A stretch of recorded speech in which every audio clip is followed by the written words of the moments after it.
Tu portes le regret comme une ombre silencieuse, toujours à un pas derrière toi, parfois si proche qu'il te semble respirer dans ton cou. Tu avances, mais il ne disparaît jamais vraiment. Il s'installe dans les interstices de ta mémoire, dans ces moments où tu ralentis, où ton esprit s'égare, et il murmure ce que tu aurais pu être, ce que tu aurais dû dire, ce que tu n'as pas fait. Tu te rappelles ces instants avec une précision presque cruelle. Le regret a cette capacité étrange de rendre le passé plus net que le présent. Il affine les détails, il éclaire les gestes, il redessine les silences. Là où, sur le moment, tout te semblait flou, incertain, presque banal, il te montre maintenant une scène limpide, comme si tu avais été aveugle à l'essentiel. Et tu te demandes, comment as-tu pu ne pas voir? Tu revis les bifurcations de ta vie comme si elles étaient encore ouvertes, comme si tu pouvais revenir en arrière, changer une phrase, retenir un geste, oser un mot. Mais tu sais que c'est impossible. C'est là toute la cruauté du regret. Il te donne l'illusion du choix alors que tout est déjà scellé. Comme chez Marcel Proust, le temps ne revient pas, mais la mémoire, elle, insiste. Elle insiste au point de te faire croire que tu pourrais reconstruire ce qui est perdu. Tu goûtes à ces souvenirs comme à une madeleine inversée, non pas douce et réconfortante, mais amère, presque coupante. Tu te dis parfois que si tu avais été plus courageux, plus attentif, plus sincère, tout serait différent. Tu imagines des vies parallèles où tu as fait le bon choix, où tu as su aimer sans retenue, parler sans peur, agir sans hésitation. Dans ces vies imaginaires, tu es une version de toi-même que tu respectes davantage. Et cela te pèse. Le regret n'est pas seulement tourné vers le passé, il s'insinue aussi dans ton présent. Il te rend méfiant face à tes propres décisions.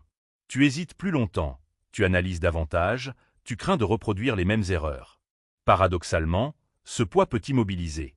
À force de vouloir éviter le regret, tu risques de créer de nouveaux motifs de regret. Albert Camus écrivait que la vraie générosité envers l'avenir consiste à tout donner au présent. Mais toi, tu te sens parfois incapable de te donner entièrement. Une partie de toi reste en arrière, prisonnière de ce qui n'a pas été. Tu avances, oui, mais avec une retenue, comme si chaque pas devait être validé par une version passée de toi-même. Tu te rappelles cette conversation que tu n'as pas eue, ce message que tu n'as jamais envoyé, cette opportunité que tu as laissé filer. À l'époque, tu avais des raisons. Tu étais fatigué, incertain, inquiet, ou simplement humain. Mais aujourd'hui, ces raisons te semblent faibles.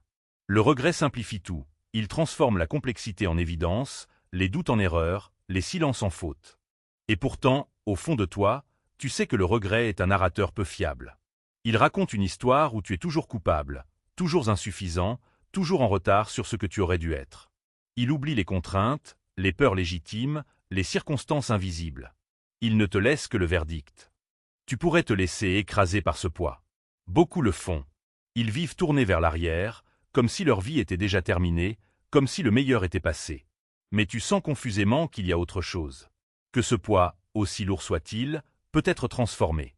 Car le regret, malgré tout, est une preuve. Une preuve que tu tiens à quelque chose. Une preuve que tu es capable de voir ce qui compte. Une preuve que tu n'es pas indifférent à ta propre vie. Chez Friedrich Nietzsche, il y a cette idée que tu dois aimer ton destin, même ses aspérités. Non pas parce qu'il est parfait, mais parce qu'il est tien. Si tu refuses ton passé, tu refuses une partie de toi-même. Si tu le rejetes, tu te fragmentes. Alors tu commences à regarder ton regret autrement. Non plus comme un juge, mais comme un témoin. Il te montre où tu aurais voulu être plus présent, plus audacieux, plus vrai. Il te montre ce que tu valorises réellement. Et, peut-être, il te donne une direction. Tu ne peux pas corriger ce qui est passé, mais tu peux écouter ce que le regret te dit du présent. Si tu regrettes de ne pas avoir parlé, peut-être peux-tu parler maintenant. Si tu regrettes de ne pas avoir aimé assez fort, peut-être peux-tu aimer autrement aujourd'hui. Ce n'est pas une réparation. Ce n'est pas une compensation. Rien ne remplace ce qui a été perdu. Mais c'est une transformation. Tu apprends, lentement, à vivre avec cette présence. Le regret ne disparaît pas, mais il change de forme. Il devient moins aigu, moins accusateur.